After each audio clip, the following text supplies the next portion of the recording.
A ver, cuando pensamos en la identidad argentina, casi siempre nos vienen a la mente los barcos, la inmigración europea, ¿no es cierto?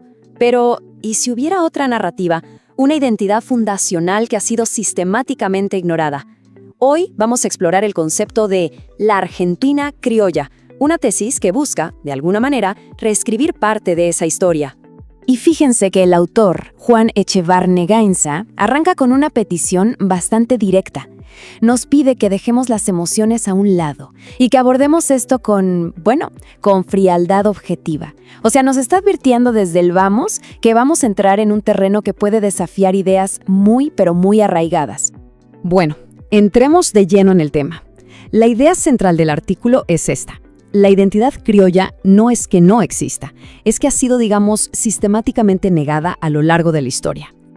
Y para que quede claro desde el principio, es importante señalar que todo este análisis se basa en una fuente específica. Todo lo que vamos a conversar hoy viene de un artículo llamado La Argentina criolla, identidad negada o inconclusa. Su autor es Juan Echevarne Gainza y se publicó en la revista académica Gladius. Así que con esto tenemos el marco de referencia bien definido.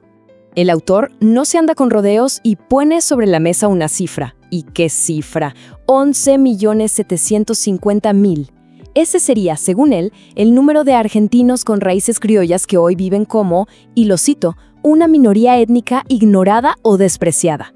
Es un número que, la verdad, obliga a pensar en la dimensión de lo que está planteando. Ok, pero una afirmación así de fuerte, ¿de dónde sale? ¿Cuál es el punto de vista? Para entender su argumento, es clave ver el mundo a través de sus ojos, que son los de un genealogista. Y para explicar su método, el autor usa una analogía que es, muy gráfica. Piensen en esto. Él dice que el historiador es como un médico, que ve la historia desde arriba, a vuelo de pájaro, basándose en otros libros. En cambio, el genealogista, él sería el cirujano, el que va directo al archivo, a la fuente original, y no para hasta llegar al hueso. Esta diferencia es clave para entender todo su planteamiento. Entonces, con esta lupa de cirujano, el autor sostiene que la identidad criolla quedó oculta, tapada por una serie de ideas que todos hemos escuchado alguna vez. Él las llama las falacias de origen. La primera que menciona es esta idea de la invención de la Argentina, del libro de Nicolás Shumway. Para Echevarne, este concepto alimenta la idea de que Argentina es un país que se inventó de la nada, como si se hubiera hecho borrón y cuenta nueva, ignorando todo lo que existía antes de la gran ola migratoria. Y después, claro, va contra una de las frases más famosas, ¿no? Los argentinos descendemos de los barcos, de Borges. Según el autor del artículo, esta frase, por más poética que sea, tiene un efecto muy concreto. Vuelve invisible a toda la población criolla que ya vivía aquí mucho antes de que llegaran esos barcos.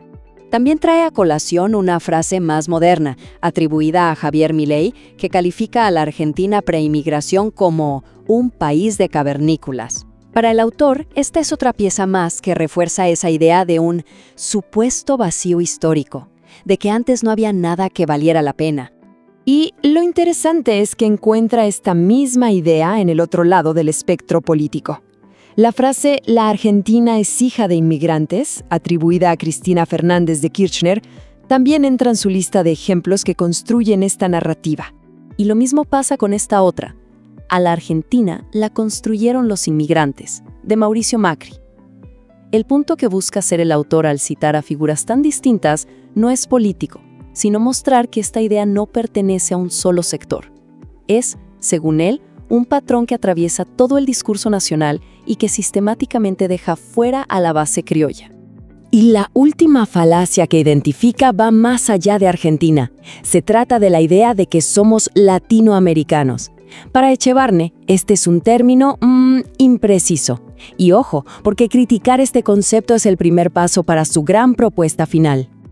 Bien, entonces, si, según el autor, toda esta narrativa se basa en falacias, la pregunta que cae de Maduro es, ¿y entonces quién es el criollo?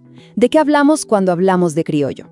Justamente, la siguiente parte del artículo se dedica a definir este concepto, que es el centro de todo.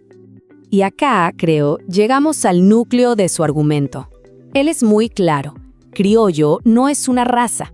Lo define como un conglomerado multiétnico, algo así como una masa compacta que se formó por la unión de europeos, mestizos y descendientes de africanos, pero aquí en suelo americano. O sea, la palabra clave aquí no es para nada la pureza, sino todo lo contrario, es la mezcla. Es más, el autor nos muestra cómo la propia palabra criollo fue cambiando de significado a lo largo del tiempo. Nos cuenta que por allá por 1513 se usaba para los hijos de esclavos africanos nacidos acá.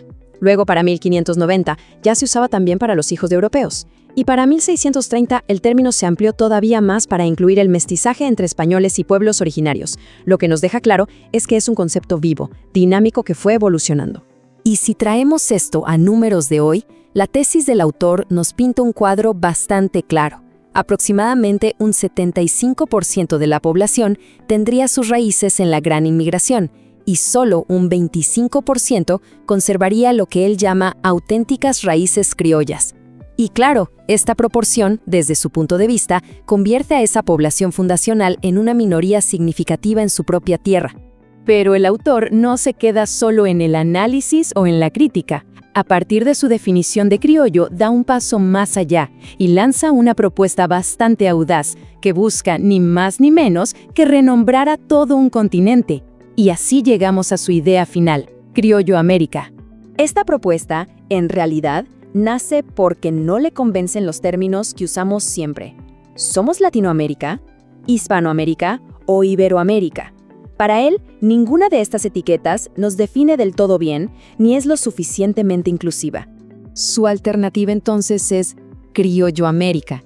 Y la lógica que sigue es bastante simple. A ver, no todos en el continente hablamos lenguas que vienen del latín y tampoco todos tenemos ancestros hispanos, pero lo que sí tenemos todos en común, y acá vuelve al origen de la palabra, es haber nacido y habernos criado en América.